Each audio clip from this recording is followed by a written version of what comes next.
Olá, sejam bem-vindos, caros cinéfilos. Hoje eu trouxe um convidado especial aqui, a pauta de hoje, para falar sobre Estúdio Ghibli, né? O Renato, ele é o professor de letras, nossa. O Renato, ele é professor de língua portuguesa. Aí, ó, gente. E ele também é um super fã de animes, as animações do Estúdio Ghibli, que é o nosso tema de hoje, que vamos falar. Vamos lá, roda a vinheta e vamos falar tudo que você sempre quis saber e um pouquinho mais sobre o Estúdio Ghibli.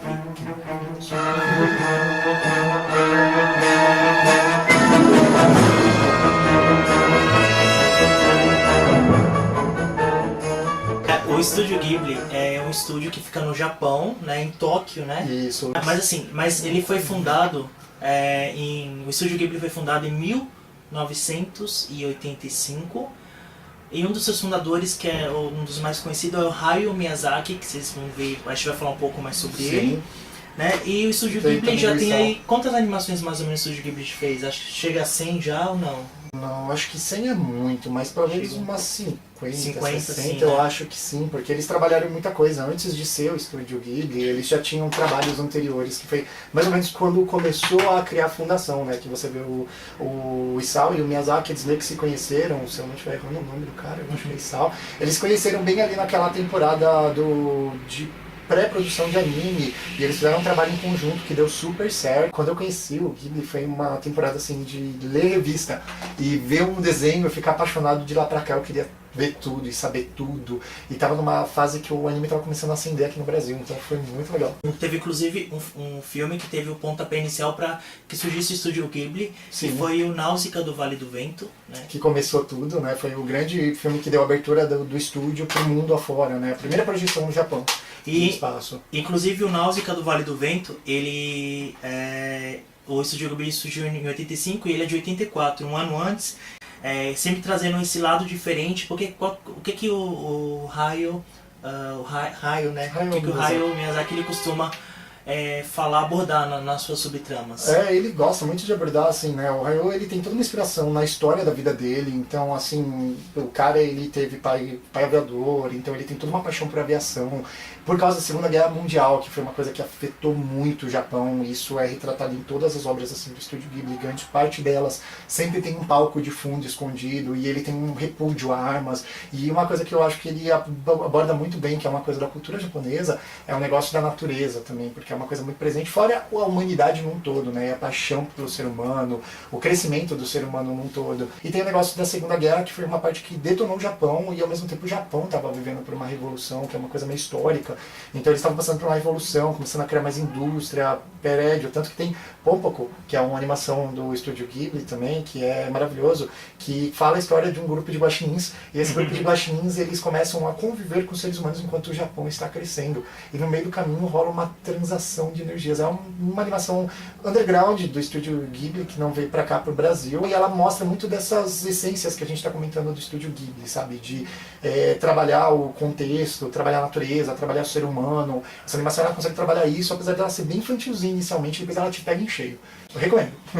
Eu costumo dizer que a grande veia central de todas as animações, principalmente do Hayao Miyazaki, é ligado à natureza, questões de natureza, de preservação ambiental, questões, tanto que você vê desde Náusea do Vale do Vento, Princesa Mononoke, esse cuidado, essa ligação que os seus personagens têm com a natureza, e como ajudar a preservar, e como o humano... Como a gente é responsável pela natureza, porque assim, a natureza, se você olhar bem, ela tem a defesa dela, ela tem, beleza, tem, claro, mas ela ainda é frágil, perto da nossa capacidade de destruição. E como ações ruins vindas de nós, seres humanos, podem afetar tudo isso. Sim, afeta, destrói o meio ambiente, destruindo a natureza. Então, é uma das vezes, com certeza, eu acho que é uma das vezes principais do Estúdio Ghibli, é trabalhar essas coisas, né? A essência do ser humano, a natureza, unificar esse mundo de uma maneira que você fica assim, gente, precisamos mudar, né? Precisamos amadurecer conceitos para sermos pessoas melhores, né? Sim, voltando à pergunta, quem é Hayao Miyazaki? Sim, porque a gente se perde, né? Ele nasceu em 1941, então ele nasceu em pleno início da Segunda Guerra Mundial, né? Sim. Por isso que ele tem esse repúdio à Segunda Guerra Mundial, e isso também é muito retratado nas obras do estúdio, né? Ele foi o segundo filho de 3 filhos, né, Da família. da família. E o pai dele trabalhava numa fábrica que construía lemes para avião, então ele sempre foi ligado, por isso ele tem essa paixão, essa Por coisa isso que você vê com muita aviação em com- muitas obras dele, ou muita coisa relacionada ao vento. ao vento, exatamente.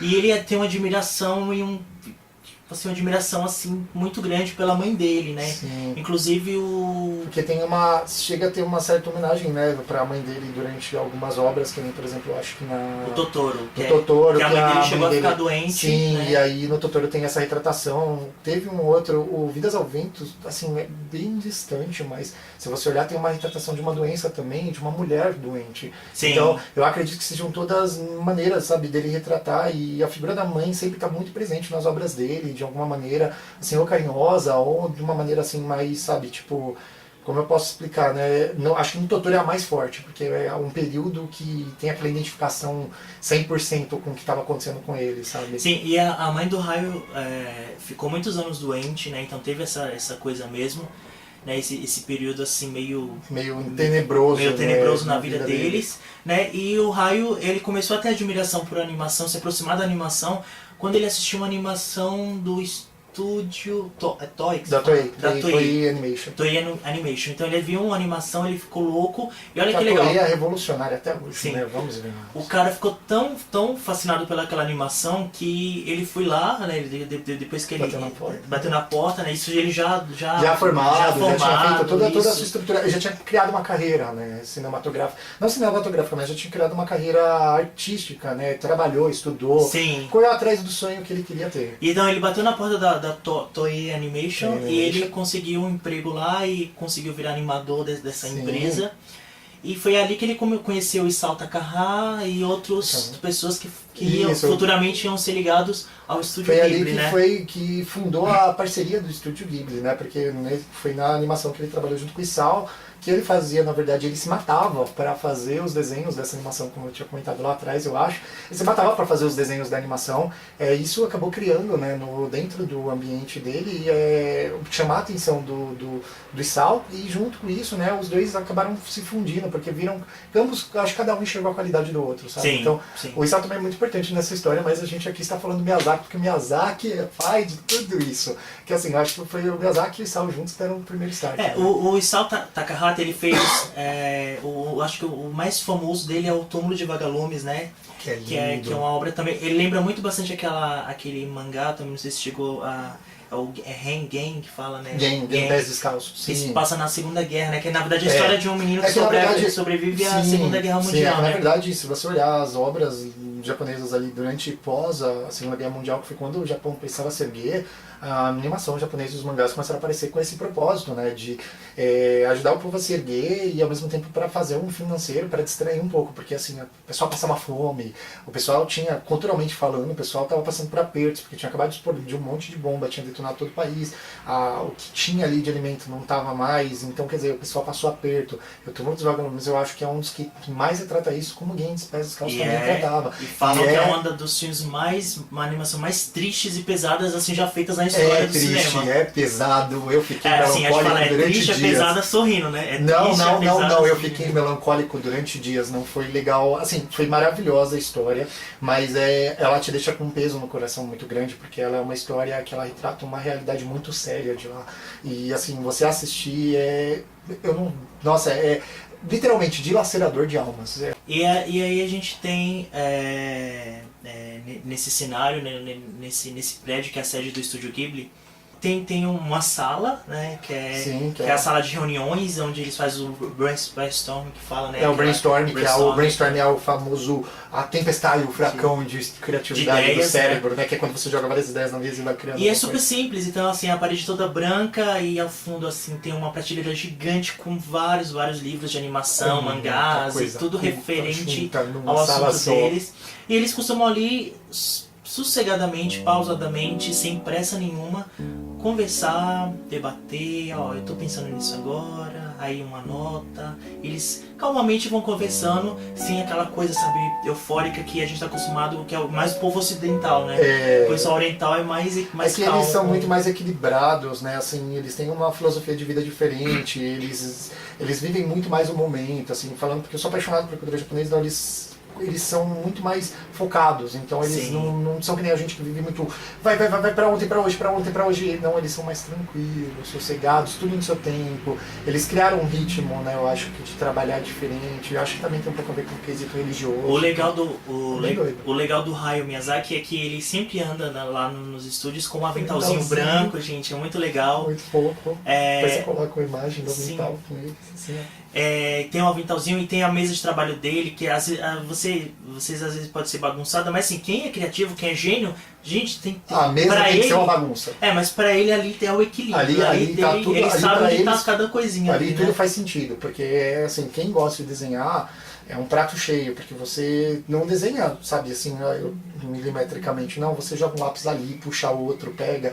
Então ele tem esse negócio do processo criativo, né? Então a mesa dele parece uma bagunça, mas se você perguntar pra ele onde tá o lápis 3B amarelo, ele sabe.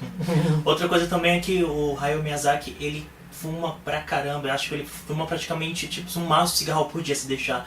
Isso se reflete muito nas animações dele, nos personagens dele. Sempre tem um personagem. Sempre tem algum personagem fumando, principalmente a Viagem de Chihiro, acho que tem vários, não da só um. Da Viagem de Chihiro tem por causa da casa de banho, né? Que é quando as pessoas estão mais à vontade. No Ocean Waves também tem um pessoal fumando no decorrer da animação. O outro também que me veio na cabeça que fuma, que até a gente tava comentando, Vidas ao Vento. Ele tem um personagem que tem muito aquela identificação, assim, na nossa opinião, né, um pouquinho com o Hayao, de uma certa maneira, e você vê o personagem principal e fuma ao longo do caminho, quando eles estão nervosos, porque eles estão examinando alguma coisa, eles estão lá fumando. Isso é interessante, porque muito do criador reflete na criação, né? Sim. Então muitas coisas dele, tanto que muitas de suas obras são autobiográficas, tipo o Meu Amigo Totoro, tem Vidas ao Vento. Tem muitas obras que são inspiradas, né, em detalhes da vida dele. Ou detalhes de coisas que ele gosta, o que ele faz, o que ele, às vezes... Na verdade é um cenário, né? É um cenário. A pessoa ela acaba criando coisas meio parecidas. Ela é o espelho dela mesma. Ela né? vai criar coisas baseadas naquela vivência que ela tem de vida. Então, algumas coisas ela vai usar ali, que nem se você olha o Saint-Exupéry do Pequeno Príncipe também é assim. Sim. Né? A obra dele é super baseada na obra dele, é baseada na vida dele. Então o Miyazaki não é diferente também nisso. Isso é mais um ponto para o Miyazaki. Conversa, espero que vocês tenham gostado do vídeo. Sim. Renato, obrigado pela sua participação. Eu que agradeço o convite, muito obrigado, foi muito legal. E se inscrevam aí no canal, deem o like se gostarem, se não gostarem. Exatamente, também, gente, se inscrevam no canal, dá aquela ajudinha, aquela força pra gente aqui continuar fazendo vídeo. Sim. Eu tentar trazer mais pessoas bacanas pra gente discutir assuntos sobre cinema, que é o que a gente aqui mais Sim, gosta, que a gente né? ama, né? E aguardem aí a segunda parte, a terceira parte talvez.